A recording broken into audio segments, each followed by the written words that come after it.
नमस्कार मेरे प्यारे साथियों, स्वागत है आपके अपने चैनल हिंदी ओशन में। इकाई 4 हम लोग पढ़ रहे थे वैचारिक पृष्ठभूमि, जिसमें आज आपकी क्लास 7 होने वाली है। इससे पहले 6 कक्षाएं हो चुकी हैं और आज से आपका गांधीवादी दर्शन शुरू हो रहा है। इसके बाद हम लोग अंबेडकर दर्शन, लोहिया दर्शन भी पढ़ेंगे। जैसे जैसे आपका सिलेबस चलता चला जा रहा है वैसे वैसे हम लोग क्लास को कंप्लीट करते जा रहे हैं। 6 क्लासेस हो चुकी हैं वैचारिक पृष्ठभूमि की। यदि आपने वो क्लासेस नहीं देखी है तो प्लेलिस्ट बनी हुई है, वहाँ से जाके आप अपनी क्लासेस को कंप्लीट करके विद नोट्स बना सकते हैं। चलिए शुरू करते हैं। आज हम पढ़ेंगे गांधीवादी दर्शन।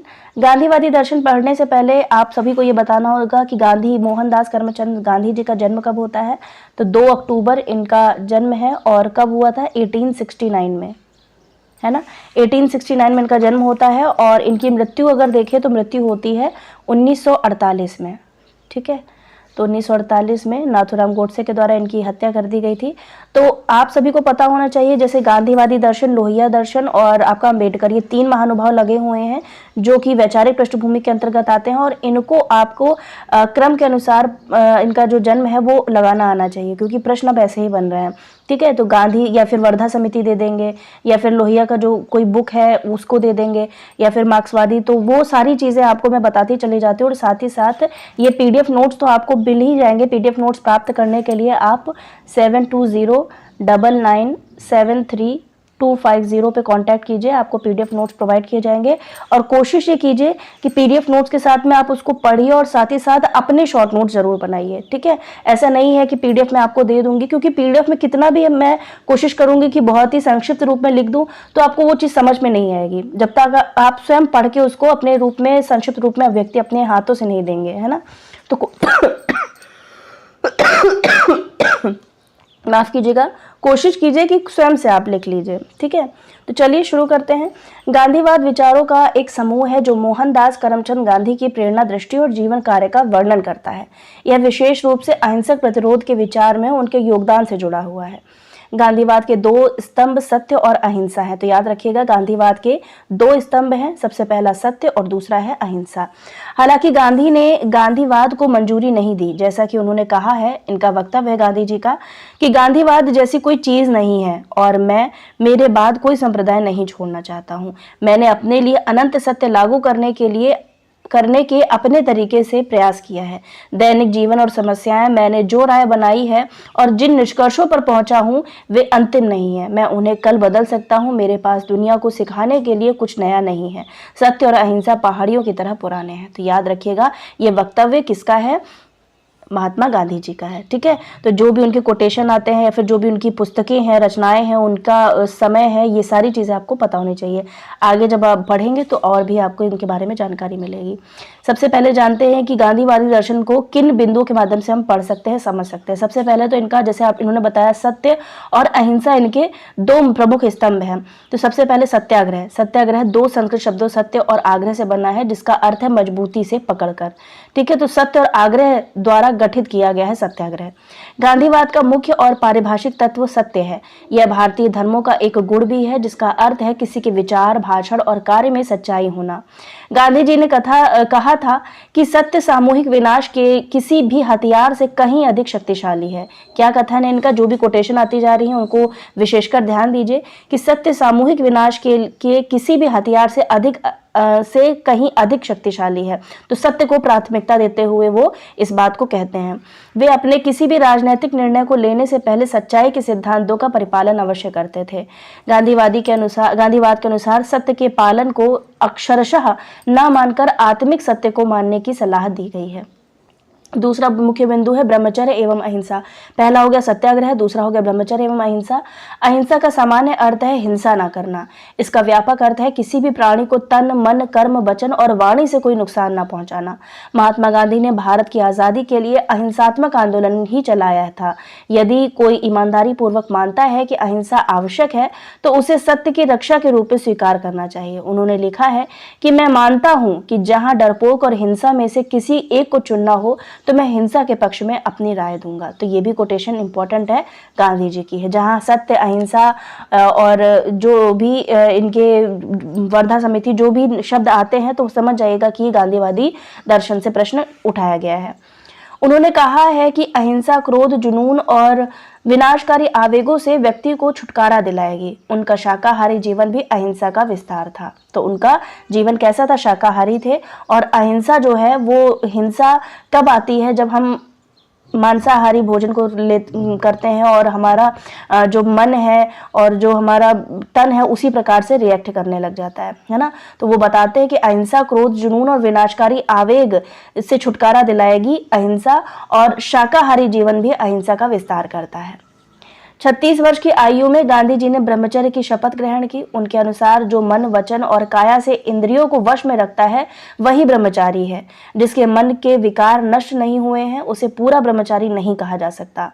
ब्रह्मचारी की साधना करने वालों को खान पान का भी संयम रखना चाहिए। उन्हें जीभ का स्वाद छोड़ना चाहिए और बनावट तथा श्रृंगार से दूर रहना चाहिए। संयमी लोगों के लिए ब्रह्मचर्य आसान है। अगला बिंदु है खादी और चरखा। गांधी जी ने साधारण जीवन के आर्थिक सिद्धांत को प्रयुक्त किया और लाखों गरीब भारतीय श्रमिक जो बेरोजगार थे उन्हें ब्रिटेन में कपास प्रसंस्करण के औद्योगिकीकरण से जोड़ा। उन्होंने भारतीय राष्ट्रीय कांग्रेस के सभी सदस्यों को हर दिन चरखे पर हाथ कताई के करने के लिए कुछ समय बिताने पर ध्यान केंद्रित किया। तो ये भी बहुत इंपॉर्टेंट है। चर्चा और चरखा, ये अभी हम लोग मेला आंचल पढ़ रहे हैं, उसमें भी देखने को मिलता है गांधीवादी सोच, जो बावन दास उनके एक तरीके से प्रतीक के रूप में आए हैं। तो एक तरीके से देखा जाए तो गांधी जी का दर्शन समझने के लिए सत्याग्रह, अहिंसा और तीसरा है खादी और चरखा। ठीक है, तो इसको महत्व देते हुए उन्होंने जो ब्रिटेन कपास का प्रसंस्करण और औद्योगिकीकरण से जोड़ा अपने भारत देश को। अगला है उपवास। गांधी जी के अनुसार मूलभूत इच्छाओं पर मानसिक नियंत्रण डालने का एक महत्वपूर्ण तरीका उपवास था। उन्होंने उपवास के संबंध में अपने विचार प्रकट करते हुए कहा कि अहिंसा के पुजारी के शस्त्रागार में यही अंतिम हथियार है। जब इंसानी चतुरता काम नहीं करती तो अहिंसा का पुजारी उपवास करता है। उपवास में प्रार्थना की भावना प्रबल होती है, अर्थात उपवास एक आध्यात्मिक कार्य है, इसलिए ईश्वर को समर्पित होता है। गांधी जी ने शारीरिक स्वास्थ्य के लिए भी इसके फायदे महसूस किए थे, लेकिन उनकी सबसे बड़ी खोज थी इस आध्यात्मिक साधना को राजनीतिक साधन के रूप में प्रयोग करना। ठीक है, तो उपवास के साथ भी इन्होंने, होता है ना अनशन करने के लिए, उस तरीके से इन्होंने उसको जोड़ा, और कहीं ना कहीं हमारे शरीर को भी फायदा करता है यदि हफ्ते में एक बार हम उपवास रखते हैं। अगला बिंदु है धर्म। गांधी जी ने अपनी धार्मिक मान्यताओं को हिंदू धर्म में और विशेष रूप से भगवत गीता में निहित माना है। हिंदू धर्म में उनकी धारणा के बावजूद गांधी हिंदुओं की कई सामाजिक प्रथाओं की भी आलोचना करते थे और धर्म को सुधारने की मांग करते थे। तो यहाँ पे धार्मिक जो स्वरूप है वो सामने आता है गांधी जी का, और बताते हैं कि प्रार्थना और जो ताकत होती है प्रार्थना में वो हिंसात्मक तरीकों से नहीं हो सकती। उनके अनुसार धर्म मनुष्य को सदाचारी व नैतिक बनाता है। सत्य बोलना, चोरी नहीं करना, दूसरों की सहायता करना आदि सभी धर्म सिखाते हैं। वह मानव सेवा को ही सच्चा धर्म मानते हैं। उनका यह प्रसिद्ध वाक्य है, जिस प्रकार मैं किसी स्थूल पदार्थ को अपने सामने देखता हूँ उसी प्रकार मुझे जगत के मूल में राम के दर्शन होते हैं। ठीक है, तो ये भी वक्तव्य किसका है? गांधी जी का वक्तव्य है। अगला बिंदु है पवित्रता। पवित्रता महात्मा गांधी साध्य से अधिक साधन पर ध्यान देना आवश्यक मानते थे। उनका कहना था कि यदि साध्य पवित्र और मानवीय है तो साधन भी वैसा ही शुद्ध, वैसा ही पुनीत और वैसा ही मानवीय होना चाहिए। हम देखते हैं कि साध्य और साधन की समाज पवित्रता पर बल देना और उसका आश्रय ग्रहण करना उनकी साधना रही है। तो साधन और साध्य दोनों का महत्व बताते हुए उसकी पवित्रता का स्वरूप यहाँ पर गांधी जी दिखलाते हैं। अगला है शिक्षा व भाषा संबंधी विचार। गांधी जी ने हिंदी और उर्दू भाषा को एक माना है। तो याद रखिएगा, एक भाषा मानने वाले थे हिंदी और उर्दू को कौन? महात्मा गांधी। तथा हिंदुस्तानी शब्द का प्रयोग ही प्रायः किया है, लेकिन आगे वह कहते हैं कि हिंदुस्तानी यानी उर्दू नहीं बल्कि हिंदी उर्दू का यह सुदूर सम्मिश्रण जिसे उत्तर हिंदुस्तान के लोग समझ सके और जो नागरी यह उर्दू की किसी भी लिपि में लिखी जाए यही पूर्ण राष्ट्रभाषा होगी, बाकी सब अधूरी। तो ये भाषा से संबंधित इनका विचार है गांधी जी का। हो सकता है प्रश्न बन जाए यहाँ से, ये वक्तव्य इंपॉर्टेंट है, इसको भी आप चाहें तो नोट कर सकते हैं।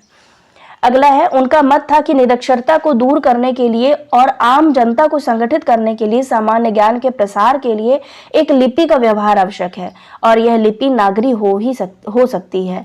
उन्होंने तत्कालीन परिस्थितियों के संदर्भ में कहा है कि जब तक हम हिंदी भाषा को राष्ट्रीय और अपनी प्रांतीय भाषाओं को उनका योग्य स्थान नहीं देते तब तक स्वराज की सब बातें निरर्थक हैं। इंपॉर्टेंट कोटेशन है, ये सारी ही भाषा से संबंधित गांधी जी के कोटेशन है। आगे चलते हैं। गांधी जी का शिक्षा के क्षेत्र में योगदान रहा है। उनका मूल मंत्र था शोषण विहीन समाज की स्थापना करना।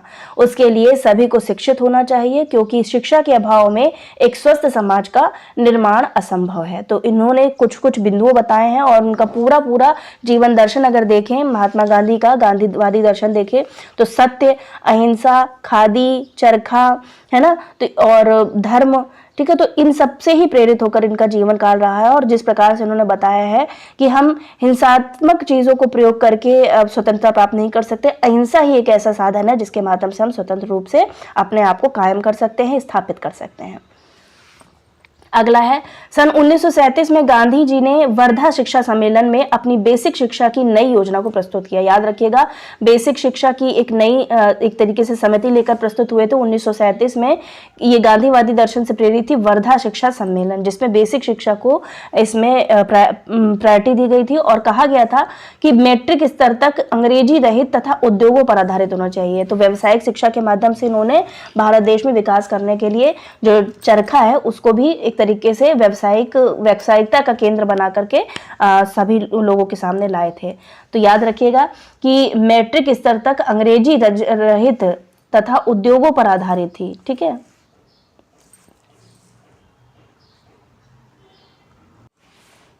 आगे चलते हैं। ज्ञान और कर्म की साधना करने वाले तथा गीता के दर्शन को जीवन की बुनियाद बनाने वाले गांधी की विचारधारा को जड़ में मानवाधिकारों की संकल्पना का बीज स्पष्ट रूप से प्रतिबिंबित होता है। अहिंसा और सर्वधर्म समभाव की गांधी जी को अवधारणा मानव अधिकारों को आधारशिला है। तो याद रखिएगा कि ज्ञान और कर्म की साधना करने वाले तथा गीता के दर्शन को जीवन की बुनियाद बनाने वाले गांधी की विचारधारा को जड़ में मानवाधिकारों की संकल्पना का बीज स्पष्ट रूप से प्रतिबिंबित होता है। तो मानवता को इस यहाँ पर लक्षित करते हैं और कहते हैं कि गीता का जो दर्शन है उसको अपनाना चाहिए और उसी के मार्ग में रह करके हम अपने देशवासियों को स्वतंत्रता और मुक्तता का एहसास दिला सकते हैं। अहिंसा और सर्वधर्म समभाव की गांधी जी को अवधारणा मानव अधिकारों को की आधारशिला है। तो आधारशिला को ही बताया मैंने पहले ही कि अहिंसा और सर्वधर्म समभाव, ये 2 पॉइंट ऐसे हैं जिनको मानना चाहिए इस अवधारणा को, और ये अब सारी मानव जाति की आधारशिला माने गए हैं। फ्रेंच साहित्यकार रोमारोला की महात्मा गांधी की जीवनी पर आधारित कृति महात्मा गांधी जीवन और दर्शन बहुत प्रसिद्ध है। तो याद रखिएगा ये कृति किसकी है? रोमारोला की जीवनी। रोमारोला ने जीवनी लिखी है महात्मा गांधी के ऊपर, महात्मा गांधी जीवन और दर्शन। और ये रोमारोला कौन है? फ्रेंच साहित्यकार हैं। अब यहाँ ये वाला पॉइंट बहुत इंपॉर्टेंट है। महात्मा गांधी द्वारा लिखित प्रमुख ग्रंथ जो है हिंद स्वराज या भारतीय गृह नियम 1909 में आया था, दक्षिण अफ्रीका के सत्याग्रह का इतिहास 1924-25, सत्य के प्रयोग 1928 ये आत्मकथा है, गीता पदार्थ कोश इंपॉर्टेंट है ये रचना 1930 में आई थी, मेरे सपनों का भारत, पश्चिमी विचारधाराओं का विरोध। गांधी जी पश्चिमी सभ्यता तथा पश्चिमी विचारधाराओं को प्रायः अस्वीकार करते हैं। उनके समय में सोवियत संघ में समाजवादी प्रणाली चल रही थी, किंतु उन्होंने इसे इसीलिए खारिज कर दिया कि वो पश्चिमी सभ्यता से आती थी, कि एक तो वह हिंसा पर आधारित थी। सबसे पहला तो इन्होंने ये बताया कि इसलिए खारिज कर दिया कि एक तो वो हिंसा पर आधारित थी और दूसरे तानाशाही डिक्टेटरशिप के कारण उसने राज्य को इतनी शक्ति प्रदान कर दी थी कि व्यक्ति की स्वतंत्रता खतरे में पड़ गई थी। तो वो पश्चिमी सभ्यता को क्यों अस्वीकार करते थे? पश्चिमी सभ्यता को 2 मुख्य कारण के साथ में खारिज कर दिया था। पहला बात तो हिंसा होती थी, वायलेंस पर आधारित थी, और दूसरा डिक्टेटरशिप थी, तानाशाही थी, है ना, लोकतंत्रशाही नहीं थी, तानाशाही थी, डिक्टेटरशिप थी। उन्होंने अमेरिका और पश्चिमी यूरोप में प्रचलित पूंजीवादी व्यवस्था को भी अनुचित बताया, क्योंकि वह मनुष्य की आवश्यकताओं को कम करने के बजाय उन्हें ज्यादा से ज्यादा बढ़ाती है, जिससे समाज में अशांति फैलती है और प्रकृति का शोषण होता है। उनका स्पष्ट मानना था कि हमें प्रकृति का उतना ही दोहन करना चाहिए जिससे हमारी न्यूनतम आवश्यकताएं पूरी हो जाए, उससे अधिक नहीं, है ना। मतलब जो भी संसाधन है और उन संसाधनों का उतना ही उपभोग करें जितना हमारी आवश्यकता उसमें पूरी हो जाए। आगे है बिंदु कि उनका स्पष्ट मानना था कि हमें प्रकृति का उतना ही दोहन करना चाहिए कि जिससे हमारी न्यूनतम आवश्यकताएं पूरी हो जाए, उससे अधिक नहीं। उनका प्रसिद्ध कथन है, बहुत इंपॉर्टेंट कथन है ये, प्रकृति सभी मनुष्यों की सभी आवश्यकताओं को पूरा कर सकती है पर लालच को नहीं। याद रखिएगा, इंपॉर्टेंट कथन है, गांधी जी का कथन है कि प्रकृति सभी मनुष्यों की सभी आवश्यकताओं को पूरा कर सकती है पर लालच को नहीं। अगला बिंदु है वे औद्योगिक प्रणाली इंडस्ट्रियल सिस्टम का भी समर्थन नहीं करते थे, क्योंकि भारत जैसे देशों में उससे बेरोजगारी अनएम्प्लॉयमेंट को बढ़ावा मिलता है तथा केंद्रीकरण सेंट्रलाइजेशन की प्रवृत्ति को बढ़ाती है। तो याद रखिएगा कि इंडस्ट्रियल सिस्टम को भी वो का समर्थन नहीं करते थे, क्योंकि उससे बताते हैं कि बेरोजगारी होती है और इसी वजह से उन्होंने चर्चा वो जो चरखा या फिर बोल सकते हैं चरखा के माध्यम से जो औद्योगिकीकरण का विकास माना है। उन्होंने तकनीक को ज़्यादा महत्व दिए जाने का भी विरोध किया, हालांकि अपने अंतिम समय में वे तकनीक के उतने विरोधी नहीं रहे। वे मानने लगे थे कि जो तकनीकी बेरोजगारी को नहीं बढ़ाती हैं उन्हें स्वीकार करने में कोई समस्या नहीं है। तो अंत में वो तकनीकी को महत्व भी देने लगे, जो मतलब अनएम्प्लॉयमेंट को ना बढ़ाए, बेरोजगारी को ना बढ़ाए, उसका वो समर्थन करते थे। ठीक है, तो आशा करती हूँ कि आपको गांधीवादी विचारधारा थोड़ी समझ में आई होगी और इनकी जो किताबें हैं, ठीक है, जो रचनाएं हैं और किन किन बिंदुओं पर गांधीवादी दर्शन खड़ा है, इनका जन्म क्या होता है, वर्धा समिति कब आई थी और उसमें क्या बतलाया गया था, बेसिक शिक्षा को व्यावसायिकता से जोड़ा गया था। तो ये सारे ही बिंदु गांधीवादी दर्शन में आते हैं। ठीक है, मिलते हैं अगले वीडियो के साथ में, तब तक सभी का आभार एवं धन्यवाद।